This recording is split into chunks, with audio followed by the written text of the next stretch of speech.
Want to see how I put a binding on a quilt? Watch this video!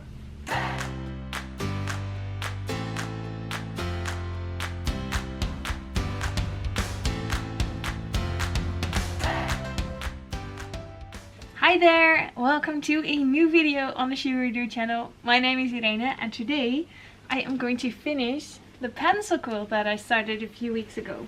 So this quilt is already quilted.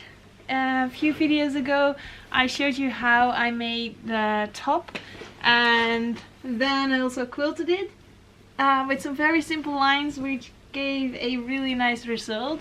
And in this video I'm going to square it off. So I'm going to trim off all the excess batting and backing, and then I'm going to put a binding on it. So the first thing I do to finish my quilt is to square it off. So therefore I use a big squared ruler and rotary cutter, and of course I need my quilt. So I always start in a corner. I'm just showing you the method that I use to do this. Maybe there's some different methods that you like better, but this is the one I use and the one I really like. So I've placed my quilt on my cutting mat and then I'm going to place my ruler. Now you can line it up over here along this line or this line, but there are often other lines that you can use as well. So for example, this one in the quilt or this one, those are also supposed to be straight, and here you already see that there's a little bump in my border. So I like to try and line up along the lines in my quilt more than I do on the outer edge. So I do pay attention to the outer edge, but I'm paying more attention to lines in my quilt. So when I would line it up like this, then I would just take a note and see that this is 3 inches and a quarter on that line. So I'm going with that, and now I also have to do this side. So let's see if I also go 3 inches and a quarter on this line, where that takes me. Then this border is being a little short, so I'm going with 3 inches and 1/8 of an inch over there. That looks good. So let's trim this and see how that looks.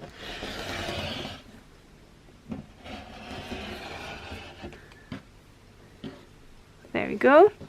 Yep, that looks nice. So over here there's a little bit of batting showing, but it's such a tiny amount that should be okay. So then I'm just going to move my quilt and move my ruler along this side. If you like, you can take now a longer ruler to do the side of the quilt, but this quilt isn't too big. So I'm just going to line up my 3 inches and a quarter line over here. Check if that's okay. Over here still. Yeah, I guess I'm good.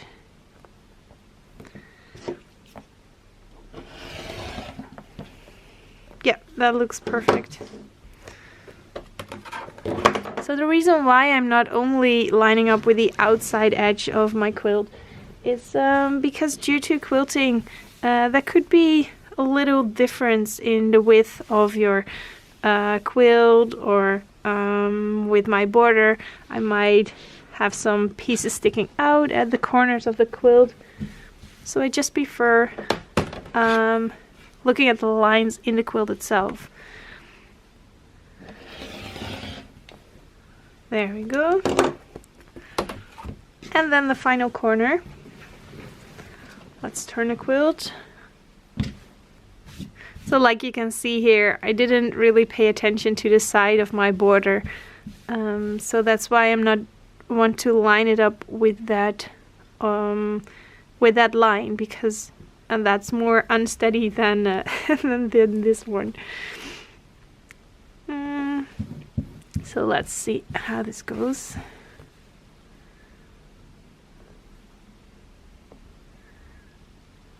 Also here I can see that this line is not completely straight, so when I line it up with 3 1/4 over here, you can see,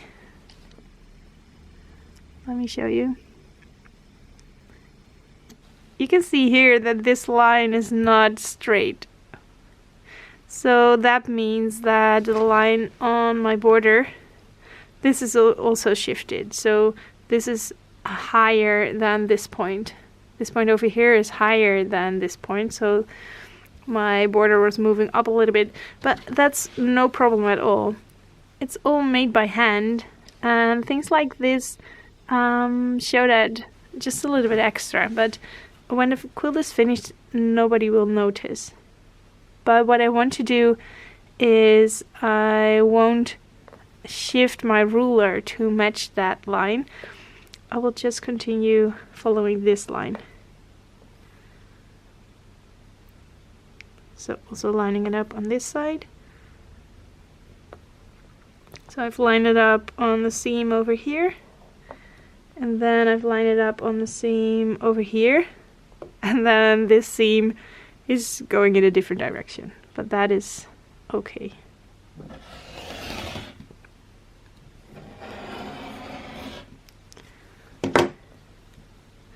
And you can see it here, that here we have fabric trimmed off, and on the pieces in the middle of the quilt there was almost no fabric from the top of the quilt being cut off. Let's continue down the side. So what you do want to do when you're squaring off your quilt is making sure that it's lying flat on your table. So take a big as possible table and lay your quilt flat on it, because when it lays over the edges of a table, it can pull on your quilt a little bit, and that can cause a little bit of deformity in your quilt.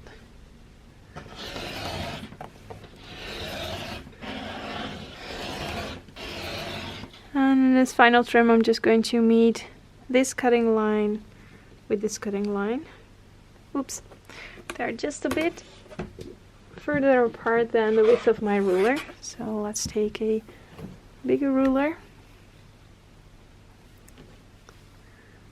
So I'm having here my cutting line, lining it up, and also over here I have a cutting line. And then I can just trim it. Ta-dam! So there I have now a nicely squared off quilt. So my process of squaring it up might sound a bit, I don't know, unorganized or something, but the things that I pay attention to most is that my corner is 90 degrees. So I'm using the corner of my ruler and making sure that you line it up on this side and on this side, and therefore it's the easiest to just line your ruler up once and then cut both sides of that corner, so then you're completely sure that this is a 90 degree. And yeah, besides that, I try to make one straight line from corner to corner, and for that I look at lines and seams in my quilt instead of just following the edge of my border, because the edge of your border can be a little bit, I don't know what the word is. Is it disformed? Disshaped? Deformed? Because of your quilting lines. So when you make a quilting line, it could be that you pull a little bit on your fabric, or that it shifts a little bit, so that it's going to be a bit of a wobbly, that's exaggerated of course, but a bit of a wobbly border. And then when you line it up with a wobbly border, your cutting will be wobbly. So therefore I try to line it up with a seam that is more towards the center part of my quilt. Yeah, that is it. So this is now prepped, and I can pick a color to make my binding.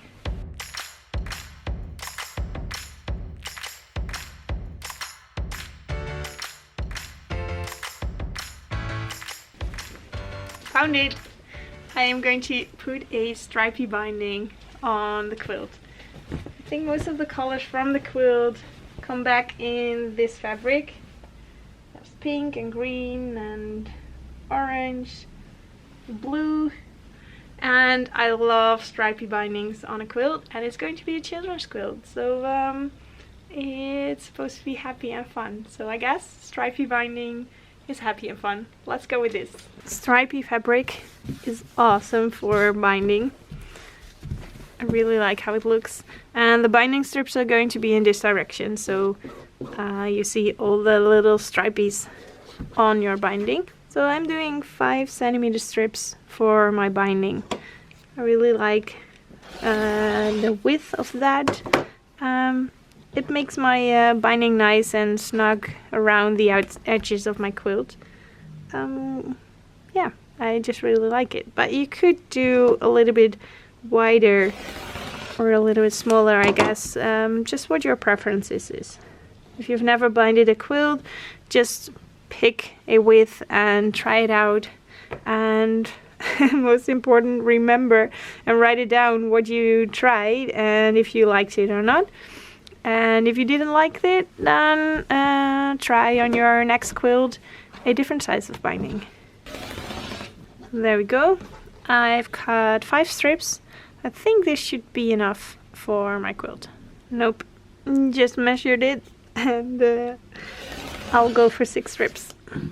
So I've squared up my quilt. I've cut some strips for binding. Now I need to combine these strips into one long piece.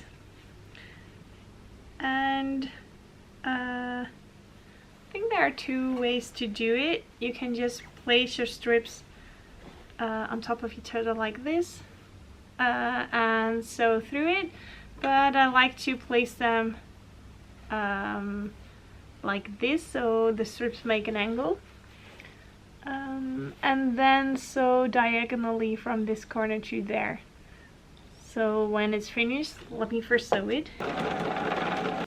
So when you've sewn it like this on the diagonal, then you can just flip it open, and there it is, nicely combined. So I just have to cut off this piece, of course, but then we're left with a strip like this. Ooh, those lines line up perfectly.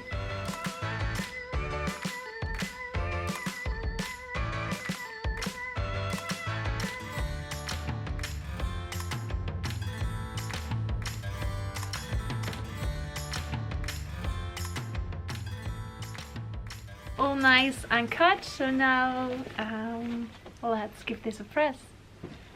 Okay, so let's first find the start of my strip. There it is. I'm first going to press flat these seams. So the seams between my strips, and then I'm going to fold and press my binding.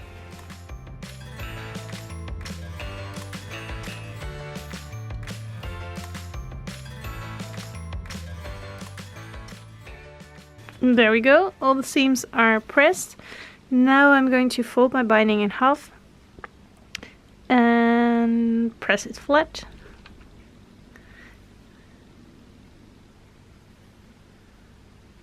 Just taking my time, don't rush it. I think making binding and finishing your quilt is quite a meditative process, at least when I'm not in a hurry. When I'm in a hurry, I often try to just machine bind my binding, so sew it to the front and the back of my quilt with my machine, but I'm just no good at it. So it's way more pretty when I do it on the front by machine and then stitch it to the back by hand. And just like this pressing of your binding, you can just take it slow and enjoy the process. That is so much better for me than rushing it and then not having the result that I actually wanted.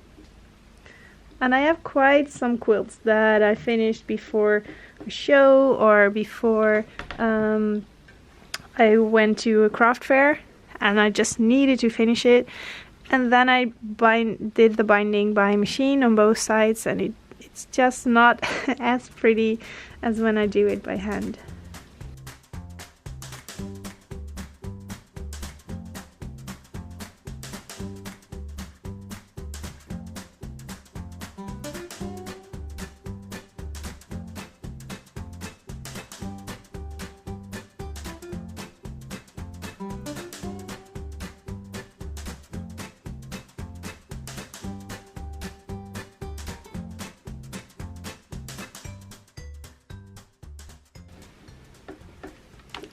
There we go, everything pressed. So here are my seams that lined up so nicely. Do you see? Pretty cool, right? Not the colors, but they line out. Because with the other seams I didn't really get that. But it's going to be in a quilt like this, so it's only a very small piece that you will see for the seam. Even though I made quite a lot of quilts, I'm always not really sure what I'm doing when I'm finishing my quilts with binding. But my method is that I leave a little length of binding open, so I'm starting sewing around here, and I start sewing at the middle of the side of my quilt. Yeah, and then I'll go around and then try to attach the ends of my binding. You do have really nice binding tools for this, but I still never got one of those and tried those out, so I should kind of do that. This would have been a nice video for that, but oh well, I just wanted to finish this quilt. But maybe I can try some of those binding tools once. So if you do use binding tools to finish your binding, leave them in the comments below. That might give me some ideas to try those out. So this method, you don't need anything, no tools, just binding and a quilt. So here we have the center of the side of my quilt and my binding, and I put it with the open side to the outside on the front of my quilt. So this is when you are going to stitch it to the back of your quilt by hand. If you're doing front and back with machine, then you might want to start at the back of your quilt and then sew it to the front of your quilt with machine as well. So I'm just going to leave a little length unsewn, and then I'll start around here. Yeah, so this I will leave, and then I'll just start sewing. Maybe do some back stitches to secure it in place, and then go around. Well, first go to a corner, and then I can show you how I do a corner. I'm sewing with a 1/4 inch seam allowance over here, and I'm not using any pins or so.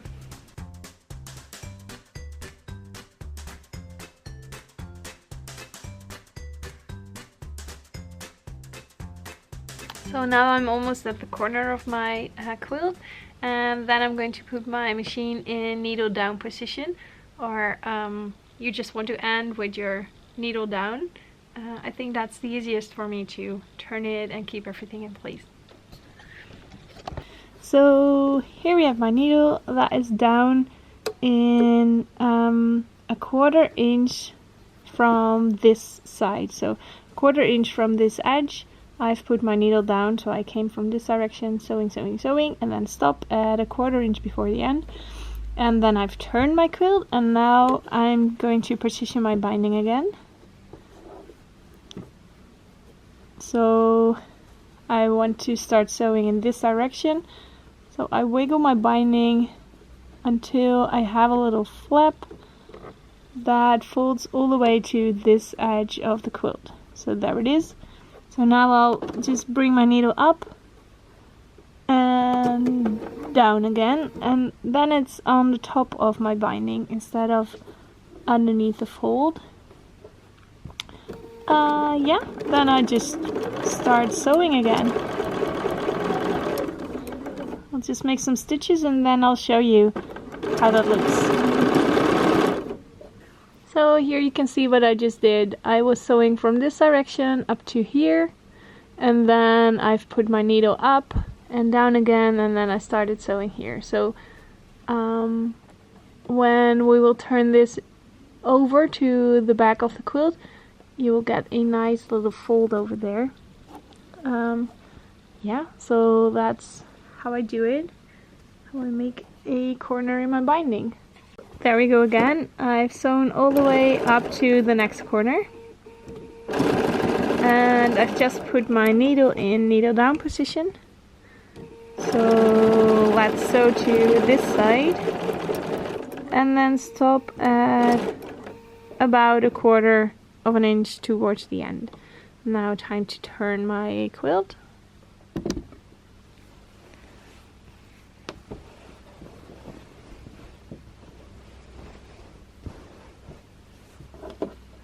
There we go.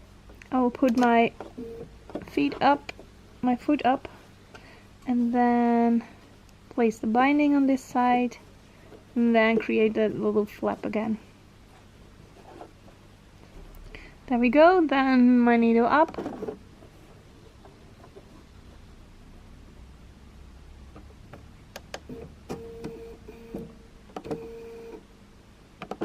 And down again. So there we go. That was another corner.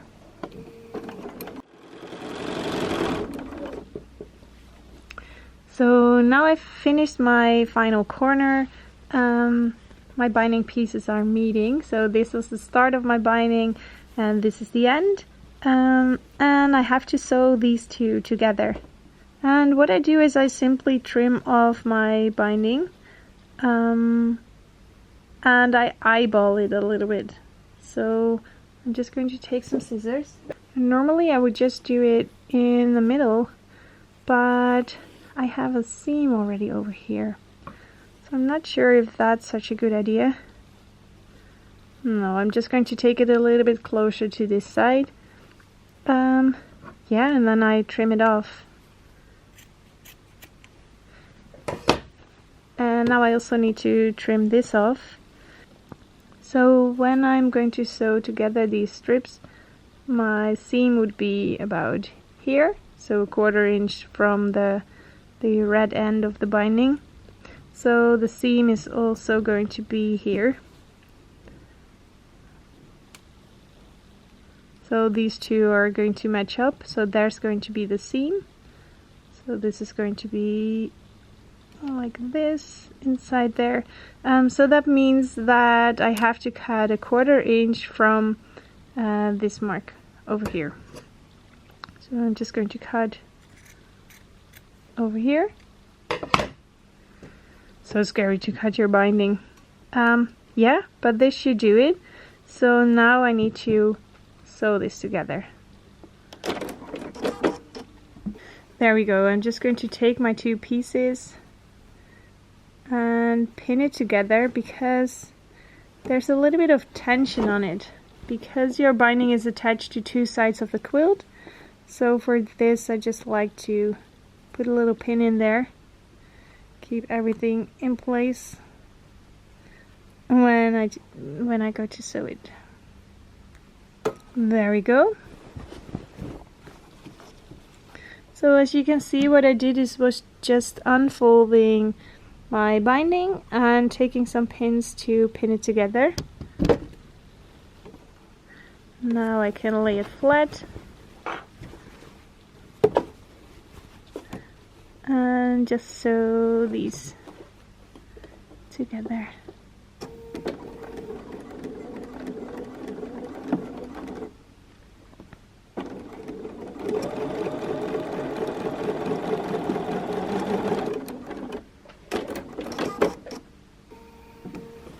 I'm always so curious if it will turn out the way that I planned it. Yay! That looks good.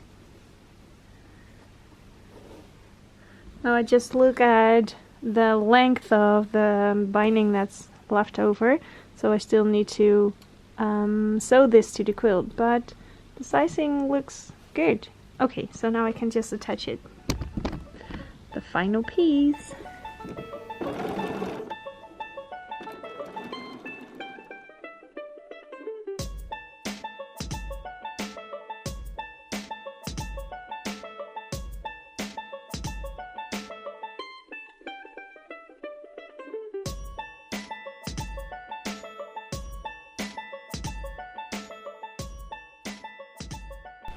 So I hardly ever do anything by hand with quilting, except for my binding. I love to piece it to the top of my quilt and then fold it back and then hand stitch it to the back. That just, for me, that gives the best results. Yeah, it does take a little bit of time, but it's also really the last stitches that you're going to put in a quilt until it's done. So I kind of enjoy that process. So I'm just going to put on a episode of The Best Dutch Baker and sew this by hand to the back. And I'll see you when it's almost done. Then I will show you what kind of stitch I use.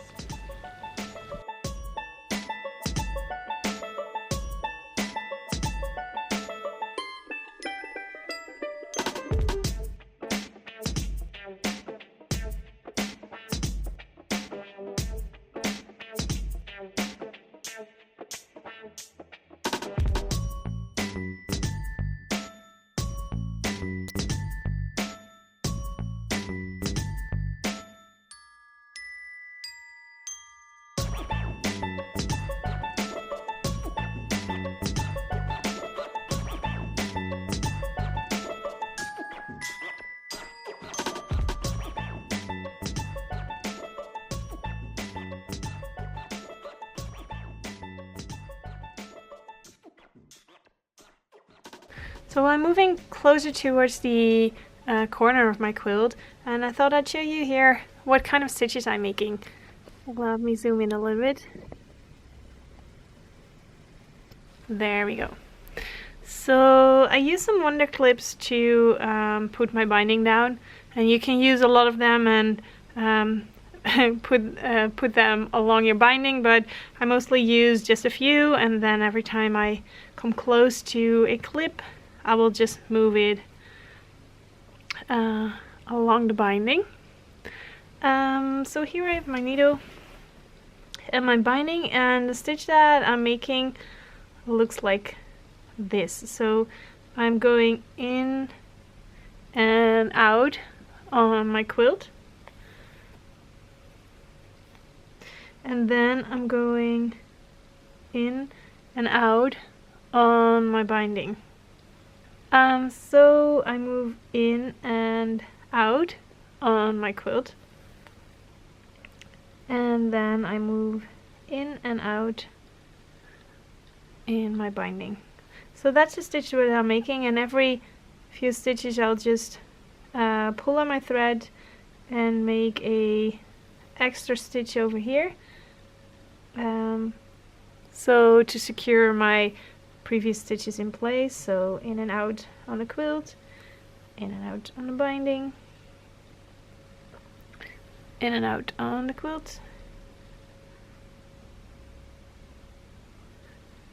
in and out on the binding, and then pull on it and secure it by giving it a little extra stitch. So that's how I make stitches over the length.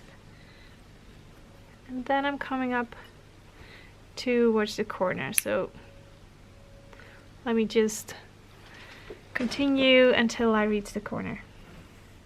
So there we go. I've sewn up all the way to the edge. Well, almost. Just have a few more stitches to make. I'll just continue until I'm all the way on this side of the quilt, and then make just a little stitch, whoops, in the binding to secure my thread over here. So this is how the corner on the front looks. nice and crisp. And that's also what I want on the back side. So it's a little bit of an origami. So first of all, I'm making a fold like this. So a triangular shape. This fold is already there when this part of the binding is folded inwards and this part is still flat. So when you have it like this, you already have this triangular point over here. And what I do then is I will just fold that inward. Then I'll take a clip and put it right here. So my thread is over here, and I'm going to bring that to the edge over there. So what I then want is that this part is coming in nicely, so that this little corner is meeting with this part over here. I'll just pull and fold till that is nicely meeting in the corner. And then I'm going to do the same principle as I did before, so I will make a stitch on this side of the binding and then a stitch on this side of the binding. So a stitch in the red side of the binding and then a stitch in the blue side of the binding. And I end nicely in the corner over here, so that then I can pull down the corner on the red side of the binding to my quilt. So then I will just make a stitch in the quilt itself. There we go. Then my binding is nicely secured in the corner. Looks good. So then I'll just continue by making a stitch in my binding and a stitch in my quilt.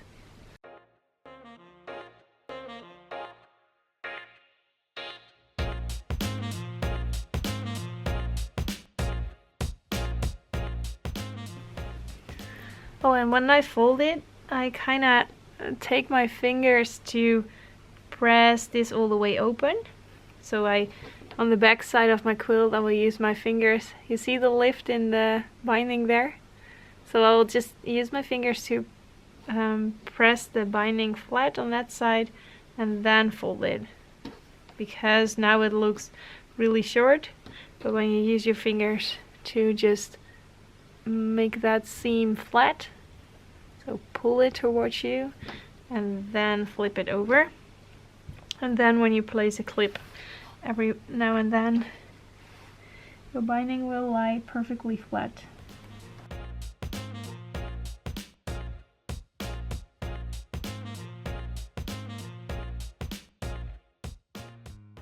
And that is how I do my binding. I really like the process, and the binding is looking so nice when it's done. Let me see if it can. I will show you a close-up look when it's done. But I really like it, and the binding is quite thin, quite small, and lies nicely snug around the edge of the quilt, so you don't have any loose binding space, if that makes sense. So the binding really hugs the quilt, and it's not too big so that there's a pocket of air in your binding. I really like the look of this. So that's my happy stripy binding for this quilt. I'm just going to take my time to finish it and try not to rush it, because I tend to make bigger and bigger stitches. But it's a nice exercise in practicing patience and seeing it as just a meditative, nice work to do. So I'm going to finish this, and I hope you enjoyed watching my binding process. I'm sure there are tons of different ways to do binding, but this is the way that I prefer to do it. So thank you for watching this video, and I'm excited to think about a new project that I'm going to make.